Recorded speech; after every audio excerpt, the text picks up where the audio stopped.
여러분, 한 십몇 년 전에 군납 비리 문제로 국민 여론이 아주 격앙되었었던 적이 있었습니다. 즉, 그 저장 용량이 몇 기가도 아니고 그저 몇백 메가 정도밖에 안 하는 USB 메모리 가격이 100만 원 정도 한다거나, 또 기능 많고 크기도 작은 일반용 워키토키가 시중에서는 단 몇만 원대면 구입을 할 수 있는데, 군용은 기능도 단순하고 크기도 멀대같이 크고 디자인도 원시적인 것이 백수십만 원이나 한다는 사실이 보도되면서 정말 큰 파장이 일었던 것이에요. 그러면서 도대체 혈세가 얼마나 많이 낭비되는 거냐고 국민들이 크게 분노를 했었습니다. 여러분, 그런데 제가 군대에 몸담고 있을 때 그 소동이 일어나는 걸 보면서 개인적으로 조금은 씁쓸해하기도 했습니다. 물론 군대에서 군납 관련해 비리가 많은 것은 사실입니다. 워낙 폐쇄적인 집단이고 폐쇄적인 사회다 보니 그럴 수밖에 없는 환경에 있지요. 그래서 항상 잘 감시하고 문제가 드러나면 일벌 100개 해야 한다는 것에 저는 분명히 동의를 합니다. 여러분, 그러나 적어도 그런 USB 메모리나 통신용품 같은 거 관련해서는 그 제작 업체나 또 군대의 출납 담당자들이 조금은 억울해할 만한 부분들도 있어요. 여러분, 즉 일반 용품과 군용품은 그 제품 재원이 너무나 다르다라는 것을 좀 간과하는 부분도 있다라고 하는 것입니다. 여러분, 일단 군용품은요, 기본적으로 여러 가지 다양한 환경 속에서도 문제없이 작동되어야만 한다라고 하는 이른바 신뢰성 요건이라는 것이 가장 크게 요구됩니다. 예컨대 영하 20도 이하의 낮은 온도에서부터 위로는 수십 도가 되는 고온에서도 작동이 잘 돼야 하거든요. 또 상당한 수준의 외부 충격에도 잘 견뎌내는 내구성도 반드시 필요로 한다라는 조건이 붙죠. 그렇습니다. 당연히 이 전쟁 때 전시 상황에 사용될 물건들이니까 당연히 그 다양한 극한 상황들 속에서도 잘 작동돼야 한다라는 게 바로 이 군납 장비들한테는 그 어떤 것보다 우선시되는 중요한 요건이라는 것이에요. 여러분, 따라서 군납 장비들은 대개 이렇게 신뢰성이라는 것에 가장 큰 방점을 두기 때문에 일반용보다는 훨씬 더 투박하고 또 그 기능도 단순한 경우가 많습니다.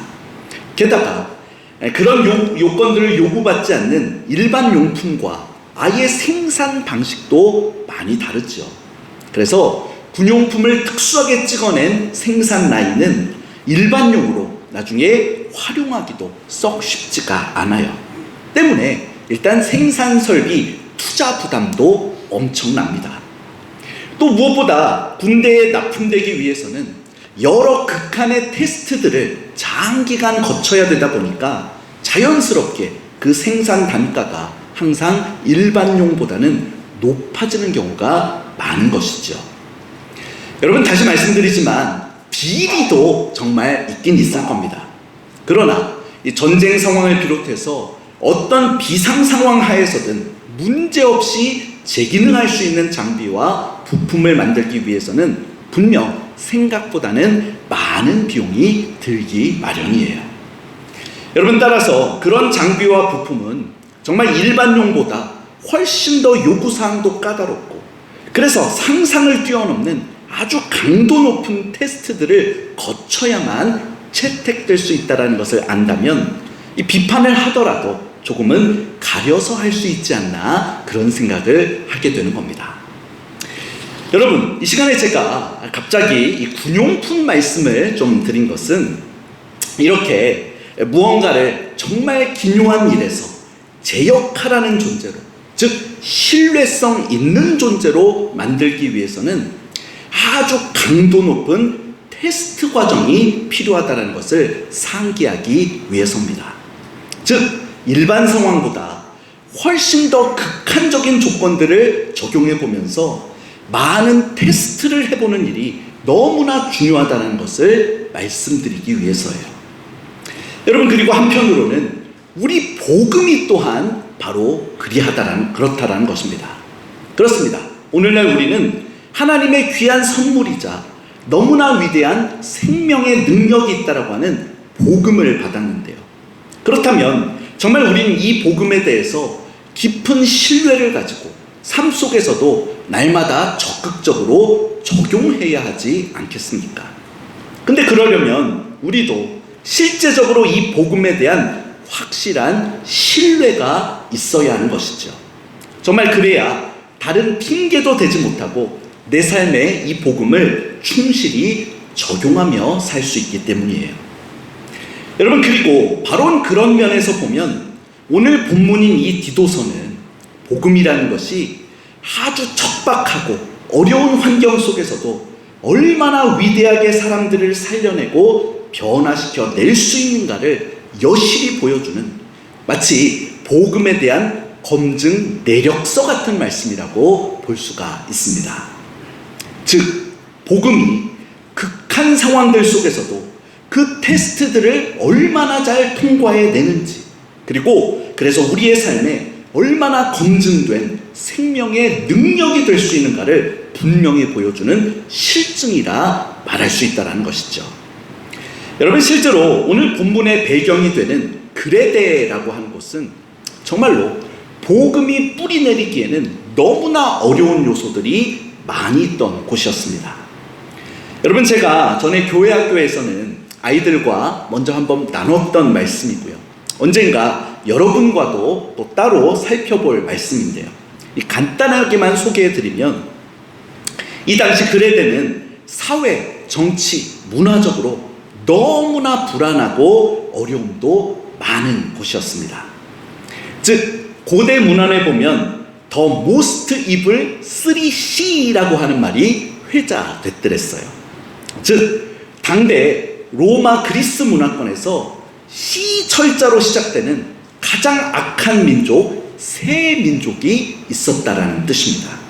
그리고 살펴보면 그 중에 3위로 갑바도기아인을 말하고 있고요. 2위로는 요즘에도 이 마피아의 본향으로 유명한 시칠리아인을 말합니다. 그리고 그들을 뛰어넘어서 대망의 1위가 되는 곳이 바로 크레타인, 즉 오늘 본문의 그레데인들이었어요. 그렇습니다. 당시 그레데인들은 그 유창한 거짓말에 또 폭력성과 이기심에 정말 세계 어느 민족보다 구제불능이라고 여겨지던 골치 아픈 사람들이었습니다.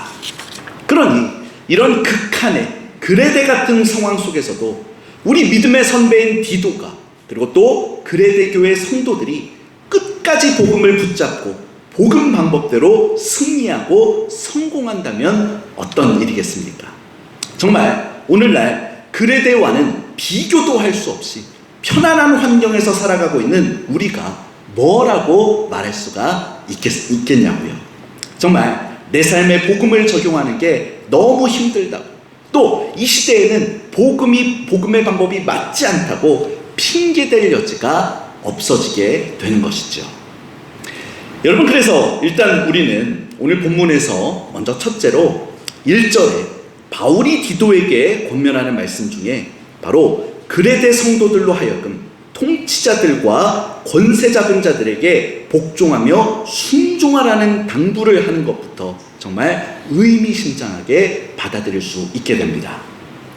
여러분, 그렇습니다. 정말 오늘날 우리도 이따금씩 도대체 우리가 어느 정도까지 저 사회 공권력에 협조하고 따르는 이른바 시민의식을 발휘해야 하는지 고민하게 될 때가 있죠.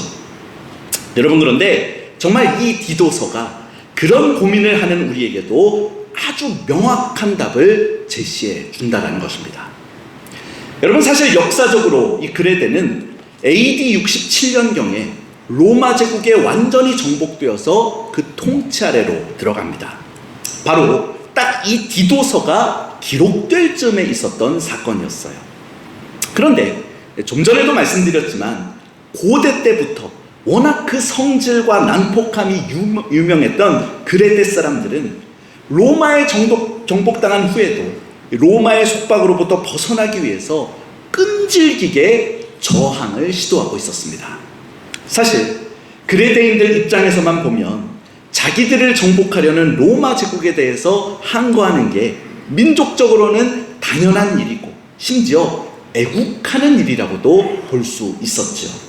그래서 그들은 정말 끊임없이 폭동과 살인, 그리고 더 나아가서 국지전에 소요를 일으키며 격전에 가담했더랬습니다. 여러분, 그런데 바울은 오늘 본문에서 분명히 가르쳐 주는 거예요. 즉 그런 저항과 폭동에 일절 가담하지 말고 그저 통치자들과 권세자들에게 순복을 하라는 것이죠. 그러면서 이어지는 2절에도 보면 아예 그 통치 권력자들에 대해서 함부로 비방도 하지 말 것이고 다투려고 들지도 말라는 훈계를 합니다. 여러분, 그러니 그레데 성도들한테는 이 정복자가 되는 로마에 대해서도 순복하라고 가르친 이 사도 바울의 가르침이 오늘날 우리로 하여금 세상 권력과 질서에 대해서 과연 얼만큼이나 애써서 순종해야 하는가를 여실히 가르쳐 주죠. 여러분, 사실 바울 사도는 로마서에서도 같은 말씀으로 당부한 적이 있었어요. 로마서 13장 1절 말씀입니다. 각 사람은 위에 있는 권세들에게 복종하라. 권세는 하나님으로부터 나지 않음이 없나니 모든 권세는 다 하나님께서 정하신 바라. 여러분, 물론 이 성경 전체가 가르치는 우리 삶의 첫 번째 충성의 대상은 당연히 하나님이십니다.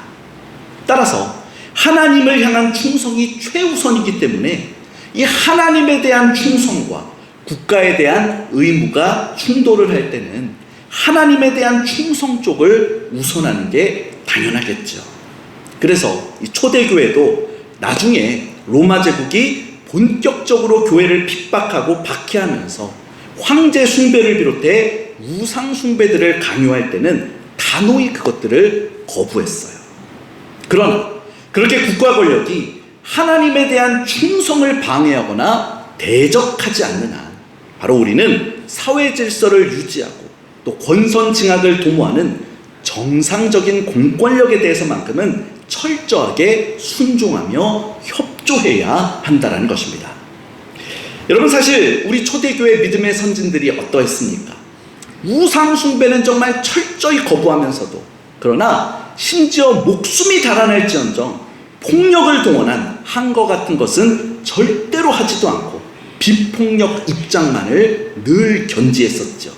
그리고 정말 우상 숭배만 빼고는 납세나 준법이나 또 재난 시에 구호를 위해서 동원령 내린 것 같은 거에 늘 국가 권력에 대해 시민의식을 가지고 당대 그 누구보다 더 열심히 협조를 했어요.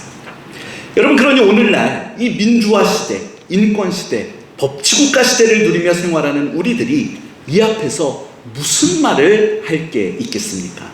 정말 우리 성도들은 오직 최선을 다해 준법하며 시민으로서의 모범을 볼 수 있어야만 하는 것이죠. 여러분, 제가 전에 연천에서 군 생활할 때 인근에서 주둔하고 있던 미군들에 대해서 아주 인상 깊게 본 장면이 있었습니다. 즉, 미군 차량들은요, 아무리 새벽에 차가 하나가 없는데도 신호등 질서를 그렇게 철저히 지켰습니다. 또 신호등이 없어도 이 횡단보도만 만나면 주야 가릴 것 없이 반드시 일순간 정차를 했다가 운행을 해요. 여러분, 그런데 당장 이 나라 국민인 저부터는 그 정도의 준법 정신은 없었던 것을 느끼면서 얼마나 부끄러웠는지 모릅니다. 여러분, 그리고 또 교회만 해도 그렇죠. 일반 시민보다 교회가 더 준법의식이 뒤떨어질 때가 많다는 얘기를 들을 때는 너무나 부끄러운 겁니다. 특히 보통 교회 건축할 때 보면 담당 공무원들이나 건축업체에서 혀를 내두르는 경우가 그렇게 많다 그러지 않습니까? 즉, 부지 용도에 맞지 않게 탈법적으로 건축 계획을 밀어붙이는 경우가 정말 부지기수고, 건축 과정에서도 이 재정 계획마저 충실하게 세우지 않고 무리하게 덤벼드는 바람에 나중에 각종 탈법적인 설계 변경, 또 건축 자재까지도 기준 못 미치는 것들을 사용해서 나중에 큰 무리를 일으키는 경우가 너무나 많은 것이죠. 여러분, 전에 코로나19 사태 때도 사실 전 국민들이 애쓰고 있는 그 방역에 잘 협조하지 않고 무대뽀로 일관하던 일부 교회들 때문에 얼마나 전체적인 한국교회 이미지가 나빠졌는지 오늘날까지도 그 악영향이 남아있는 것을 보게 됩니다. 여러분, 그러므로 다시 한번 말씀드리지만 우리는 글에 대해 그 어려운 현실 가운데서도 반드시 준법을 하라고 가르쳐주는 오늘 이 본문 말씀을 분명히 마음에 새길 수 있어야 하는 겁니다. 그렇습니다. 그 어려운 시대에 글에 대해서 디도와 그레데 교회 성도들은 오히려 국가 권력에 순복하면서 시민으로서의 의무에 최선을 다했던 그 모범을 우리에게 보여주고 또 가르쳐 줍니다. 여러분, 그러므로 바로 엊그제가 우리 제헌절이기도 했지만 아무쪼록 우리 청아제일교회 성도들은 그레데 교회의 성도들이 순종하며 시민으로서의 의무를 다했던 것을 본받아서 오늘날 우리 생활과 신앙에서 지킬 것들을 분명히 지켜나가는 모범을 보이는, 그래서 하나님과 세상 앞에 모범적인 덕을 세우는 성도들이 될 수 있기를 주님의 이름으로 축원합니다. 여러분, 그러면서 바울 사도는 이제 또 우리가 그렇게 시민의 의무를 다하며 특히 선한 일에 힘써야 하는 그 근거가 무엇인지에 대해서도 이어서 말씀을 해요. 즉, 그것은 3절에 보듯이 원래는 우리 모두가 순종치 않고 온갖 부정과 악독에 물들어 있던 자들이었는데, 이제 4절에 하나님의 사랑과 자비 덕분에 긍휼히 여김을 받아 구원을 받았기 때문이라고 하는 것입니다. 그리고 5절 말씀은 너무나 중요한데 우리 같이 한번 읽어보겠습니다. 화면에도 나올 텐데요. 5절 같이 읽어봅니다. 시작. 우리를 구원하시되 우리가 행한 바 의로운 행위로 말미암지 아니하고 오직 그의 긍휼하심을 따라 중생의 씻음과 성령의 새롭게 하심으로 하셨나니. 아멘. 그렇습니다. 그 긍휼로 중생, 즉 거듭남의 씻음과 성령의 새롭게 하시는 역사를 입었으니 이제는 마땅히 선한 일에 힘쓰라는 것이에요. 여러분, 아까 본문 1절에서도 바울은 선한 일을 강조했었습니다. 그리고 사실 이 본문의 앞장인 2장 14절에서도 바울이 이 선한 일 하는 것을 아주 강조했던 것을 볼 수가 있어요. 2장 14절 화면에도 나올 텐데 제가 또 읽어드립니다. 그가 우리를 대신하여 자신을 주심은 모든 불법에서 우리를 속량하시고 우리를 깨끗하게 하사 선한 일을 열심히 하는 자기 백성이 되게 하려 하심이라. 아멘. 여러분, 근데 어떻습니까? 사실 우리는 보통 복음을 말할 때 이런 선한 일, 즉 선한 행위를 하라고 가르치는 것은 이 복음의 결에는 잘 맞지 않는 거라고 생각하는 경우가 있습니다. 즉, 복음은 행위가 아니라 순전히 믿음으로만 받아서 구원받는다는 것을 다들 가슴에 잘 새기시고 있기 때문이죠. 여러분, 그런데 사실 믿음을 가장 많이 강조한 바울의 로마서만 봐도 그 후반부에서는 그 어느 성경 못지않게 삶에 있어서의 바른 말씀 실천과 경건을 강조하는 걸 보게 됩니다. 여러분, 그래서 앞으로 제가 자주 이야기해 드릴 텐데 우리가 우리 구원의 진리에 대해서 너무 단순하게만 생각하면 큰 오류에 빠질 수가 있게 돼요. 여러분, 사실 바울 사도의 가르침을 비롯해서 우리 기독교 정통신학에서 보면 우리의 구원은 총 3단계로 이루어진다라고 설명을 합니다. 즉, 첫 번째가 칭의이고요. 그리고 두 번째가 성화, 그리고 세 번째 마지막이 영화입니다. 여러분, 이 중에 먼저 세 번째 영화는 어쩌면 가장 쉬우실 거예요. 바로 영원한 천국에 온전히 들어가게 되는, 말 그대로 영화로운 최종 상태를 뜻하는 게 바로 이 3단계 영화입니다. 근데 그렇게 정말 천국의 영화로운 상태, 즉 영화에 이르려면 반드시 앞선 1단계의 칭의와 또 2단계 성화를 거쳐야만 한다는 것이죠. 그래서 이 말은 다시 말해서 가장 처음 믿음으로 거듭나는 중생, 즉 칭의만 받았다고 해서 바로 3단계 영화로 들어갈 수는 없다라는 뜻도 포함하고 있습니다. 즉 반드시 칭의 다음에는 성화를 거쳐야만 한다는 거예요. 여러분, 이게 바로 바울의 로마서 가르침의 실질적인 핵심이라고 보시면 됩니다. 즉 구원에 있어서 칭의 단계, 그 첫 단계만 생각해서 믿음으로의 중생, 즉 거듭나기만 하면 되고 행위는 그러면 이제는 아예 필요 없어졌다라고 생각하면 정말 이상한 신앙으로 변질될 수가 있다는 것이죠. 여러분, 그래서 우리가 순전히 믿음만으로 예수님의 은혜를 입어서 칭의받고 중생하는 것은 분명한 사실이지만 그걸로 바로 영화 단계로 들어가는 것은 아니라는 것을 아는 것이 너무나 중요합니다. 즉 칭의 후에도 우리는 여전히 죄성이 있는 이 육신을 가지고 이 죄된 세상을 헤쳐가야 하는 처짐을 잊지 말아야 한다는 거죠. 그리고 이것을 우리가 뭐라고 부른다는 겁니까? 바로 2단계 성화라고 부른다는 것이에요. 여러분, 정말 이 성화에 대한 이해가 없으면 신앙은 너무나 끔찍하게 변질될 수가 있습니다. 여러분, 전에 17세기 유럽에서 종교개혁 전쟁이 한창일 때 이 개신교 쪽 군대에 한 군목 성직자가 있었습니다. 저한테는 아마 먼 조상 선배라고 말할 수 있겠죠. 당시 이 개신교는 가톨릭에 대해서 대립각을 세우면서 오직 믿음 구원만을 강조하던 그런 개신교지 않았습니까? 그리고 그런 개신교 성직자다 보니까 이 사람이 얼마나 이 믿음 구원에 대한 확신이 대단했는지 몰라요. 여러분, 그런데 문제가 뭐였는지 아십니까? 정말 행위는 무조건 의미 없다고 여기고 믿음만 중요하다 여기다 보니 이 사람이 평일에 일상의 삶에서는 얼마나 끔찍하게 방탕을 벌였는지 모릅니다. 즉 늘 술에 쩔어서 도박판과 창기들이 있는 술집을 목사 신분인데도 거기들을 전전했을 뿐만 아니라 급기야는 도박판에서 상대편과 시비가 붙어 칼로 사람을 찔러 죽이기까지 했어요.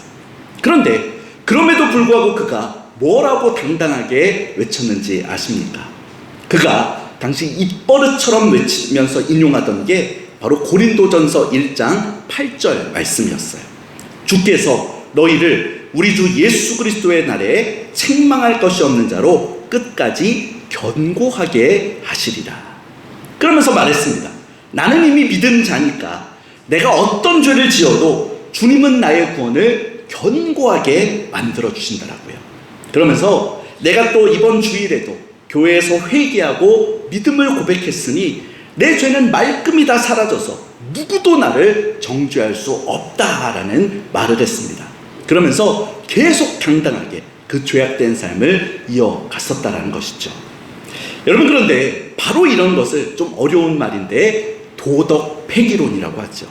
즉 믿음만 강조하면서 아예 경건의 삶 자체를 필요 없다라고 부정하는 태도입니다. 여러분, 그러나 우리가 로마서를 잘 봐도 알 수 있고 또 오늘 본문 디도서를 봐도 알 수 있지만 바울은 이런 도덕 폐기론을 철저히 배격했어요. 그리고 분명하게 선한 삶을 살라고 거듭거듭 강조해 주는 것입니다. 여러분, 사실 바울 사도의 가르침을 잘 살펴보면 이런 선한 삶을 추구하는 것도 사실은 진짜로 내가 예수님을 믿기 때문인 것입니다. 즉 애초에 우리 믿음의 본질이 뭐라 그랬습니까?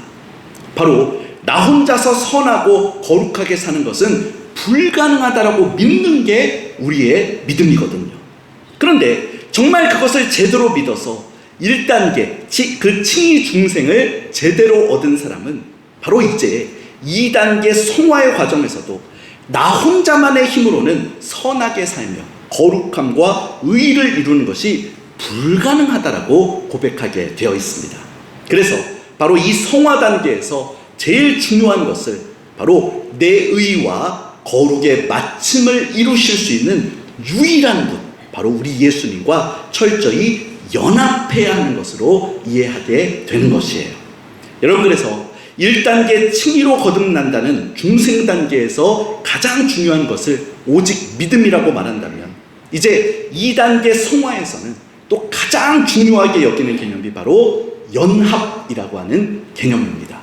여러분, 이것은 이제 또 제가 또 나중에 로마서라든지 또 중요한 우리 신앙의 깊이 있는 내용들을 살펴볼 때 여러분과 자주 나눌 내용인데요. 좀 여러분 어렵게 지금 느껴질 수 있지만 나중을 위해서 우리 좀 기억하려고 두 가지만 해보도록 하겠습니다. 여러분 한번 따라해 보시면 됩니다. 바로 1단계는, 따라해 보세요. 1단계는 이신칭의. 다시 한번, 1단계는 이신칭의. 그렇죠. 칭의받고 거듭나는 것은 이신, 즉 믿음으로서만 된다라는 거, 우리가 너무나 잘 알죠. 근데 바로 2단계가 있습니다. 2단계는 뭐라고 얘기하게 되냐면 바로 연합 성화라고 말하게 돼요. 여러분 따라해 보실까요? 2단계는 연합 성화. 예, 다시 한번, 이신칭의 연합 성화. 여러분, 이것을 우리가 다 잘 알고 있어야 되는 것입니다. 그렇습니다. 우리가 스스로는 거룩할 수도 없고 의를 이룰 수도 없지만 감사하게도 내가 거듭난 것을, 바로 예수님 믿고 이제 회개하게 된 것을 칭의로 여겨주셔서 나에게 예수님께서 임재해 주신다는 것이죠. 그리고 바로 나와 연합해 주시는 그 예수님의 능력을 통해서 내가 또한 의와 거룩함을 이루고 바로 세상을 주님과 함께 헤쳐나가는 것, 바로 그게 성화의 삶입니다. 여러분, 따라서 성도는 나 혼자의 힘으로 의와 거룩을 위해서 경건을 이루는 삶을 추구하는 것이 아니에요. 오직 예수님과 더 연합하기 위해서, 즉 예수님께서 기뻐해 주시면서 함께 해 주실 수 있는 삶의 바탕을 이루기 위해서 바로 경건의 삶이라는 것을 경주하는 것입니다. 여러분, 이게 우리 성도의 방향성인 것이죠. 여러분, 그래서 로마서 13장 14절에서도 바울이 이렇게 말씀합니다. 오직 주 예수 그리스도로 옷 입고 정욕을 위하여 육신의 일을 도모하지 말라. 그렇습니다. 정말 우리가 주님을 입으로만 주님이라고 부르는 게 아니라 주님을 이제 내 중생한 삶의 진정한 주인으로 모시고 이제는 삶의 방향성을 주님 원하시는 경건과 말씀 실천의 삶에 맞추고 살아갈 때에만 우리 주님도 기뻐하시면서 바로 성령 역사 안에서 내게 더 임재해 주실 수가 있게 된다는 것이죠. 그래서 내가 내 힘으로 말씀을 이루는 게 아니라 바로 연합해 주시는 주님의 능력을 통해서 바로 내가 의와 거룩함을 이루면서 성화의 삶을 살 수 있다는 것입니다. 여러분, 그래서 정말 영화에 이르는 그날까지 바로 이렇게 할 때 우리의 구원을 견고하게 견인해 주실 수가 있다는 것이에요. 여러분, 그러나 반대로 내가 거듭났다고 하면서도 주님 말씀 다 무시하고 방탕하게 살면서 주일날 회개만 하면 된다고 말하며 그렇게 주님의 보혈을 이용이나 해먹으려는 그런 도덕 폐기론에 빠지면 주님이 당연하지 않습니까? 그런 삶에는 결코 임재해 주시거나 연합해 주실 수가 없게 되는 것이죠. 여러분, 그래서 사실 아까 그 종교개혁시대 군목이 인용했다라고 하는 고린도전서 1장 8절 말씀도 단지 8절만 보지 말고 9절까지 함께 봐야 합니다. 여러분, 화면에 나올 텐데 고린도전서 1장 8절 9절을 우리 같이 묶어서 함께 읽어보겠습니다. 시작. 주께서 너희를 우리 주 예수 그리스도의 날에 책망할 것이 없는 자로 끝까지 견고하게 하시리라. 너희를 불러 그의 아들 예수 그리스도 주와 더불어 교제하게 하시는 하나님은 미쁘시도다. 아멘. 그렇습니다. 바로 하나님의 미쁘심, 즉 우리가 부족하지만 이제 우리가 예수님을 믿었다는 이유로 우리에게 칭의를 허락해 주시고 우리와 함께 해 주시고 성실하게 임재해 주시는 그 하나님 가운데 나도 주님과 더 열심히 연합하고 바로 그래서 적극적으로 교제하는 삶을 사는 것이 너무나 중요하다는 것이에요. 그리고 그렇게 할 때에야 정말 주님도 내가 책망할 것이 없는 자로 끝까지 견고하게 지켜주실 수 있게 된다는 것입니다. 그렇습니다. 이게 바로 보통 우리가 말하는 진짜 견인 교리입니다. 즉 내가 예수님을 전혀 주인으로 인정하지 않는 온갖 방탕한 짓을 하며 마음대로 살아도 무조건 영화롭게 해주시는 것이 아니라 정말 예수님만이 내 의를 이루실 수 있다라고 늘 철저히 믿으면서 그렇게 우리 자신을 예수님께 내어드릴 때 바로 그런 믿음의 자녀들을 붙잡아 주시면서 부족해도 연약해도 끝까지 견인해 주시고 견고케 해 주신다는 것, 이것이 바로 이 교리의 진짜 핵심인 것이죠.